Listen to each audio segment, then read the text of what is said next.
insane. But you know, they feel that they out there by themselves. And people are like an automobile. Some automobiles, you got to give it a tune-up. Some of them, you got to change the oil. Some of them, you just got to re-overhaul the engine. That's what people, all they need is for somebody to give them a hand. You know, and I know sometimes, I heard people say that now, I'm not going down in the Moore Square and mess with those homeless people because they're on drugs. They don't want to get off the street. Now, they said the same thing when I was out. Now, some people out there that do want to get off the street. But you got to spend a lot of time. Sometimes you give them money, or you give them clothes. Whatever you give them, it won't get, that's just temporary. See, if you spend all the people out there and you find just one person and make them your friend, and then they will open up to you and tell you why they became home and what they can do to get out. But they're not going to open up to no strangers. You got to become their friend. And you can't become their friend unless you spend a lot of time with them. It's just like the Lord. You can't defend your faith if you don't know nothing about it. So you got people out there from 15 years old on up in the 70s. A lady came out there and showed me a picture of her daughter. She said her daughter was 16 years old, and she broke up with her boyfriend, and she got depressed, and she ran away from home. 2 weeks later, she said, my daughter called me, said she was living in the T's family. So, they just out there. A lot of folks is going out there because they don't want to stay home with the mom and daddy. They don't want to do their chores. Wherever you go, you got to do something. And if you go downtown to like 12 at night, you may not see a lot of homeless people. Because when you're homeless, you got to hide. Or the police find you, come give you a citation. And the citation is like it's $180 fine. And sometimes they give you one night in jail, either they give you a community service. I got one citation, but I made up in my mind, all the stuff I had, I hid. I took about 5 or 6 bags with me in the courtroom, and the judge dismissed the case. I said, if you homeless, you ain't got no job, how you gonna care how many $80 you take? Sit in jail one night, it's not gonna hurt you. At least you get a chance to take a good shot. They got to feed you, right? I go to Carey Church of God on Evans Road and Quake Drive in Carey, and I've been going to July, 17 years I've been going there. When I was sleeping on the streets, I still went there every Sunday. I used to go like 3 or 4 months wearing the same clothes. I ain't had no money to wash them. I couldn't go over here and wash them free, but I got too much stuff to drag along with it. I go 2 or 3 months and ain't took no shower.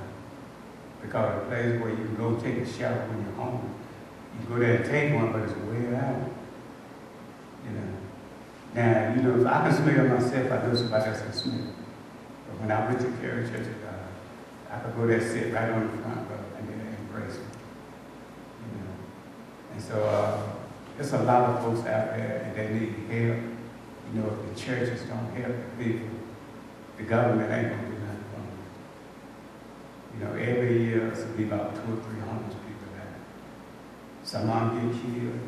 They don't try to find out why the person, they just say, well, that's one homeless person we don't have to kill. So that's what all I have to say, and if you can get involved with something, as long as you get involved in helping somebody, because see, when you help serve people, you serve God. And when you do something for somebody else, you sleep good every night. And I just, and the Lord gave me joy.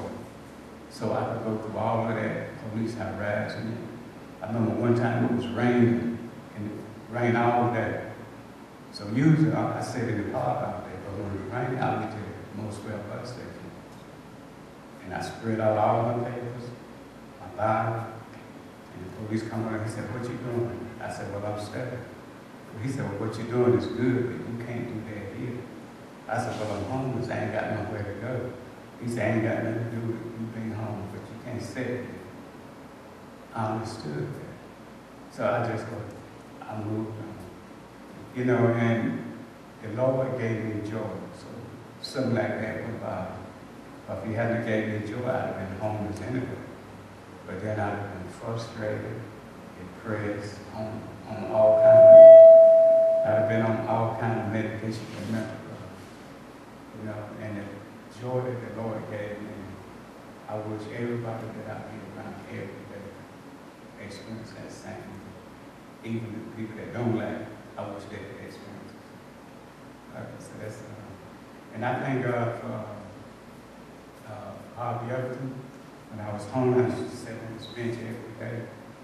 And Bob used to come by, so I got so we formed a good relationship. We do Bible study every Friday before we go to work. We do Bible study. And all of the people that the Lord put in my path, I didn't know they were, but the Lord put them there. I used to pray every day, Lord, send me some real good Christians. Send me the really good kind, you know, because we got a lot of counterfeit money on the street. So you got a lot of counterfeit Christians too. Lord, send me the good one. You know, because see, if I'm a Christian and you're a Christian, and then I see you doing wrong, that would bother me. On the inside, it would bother me. I said, that's a bad thing. And it would really bother me. And this guy took me to the side one day. He said, you know what your problem? I said, what's that? He said, you trying to change. He said, don't you? You can't change. He said, you change yourself. All right, so if anybody have any questions? I don't know. What kind of question is it?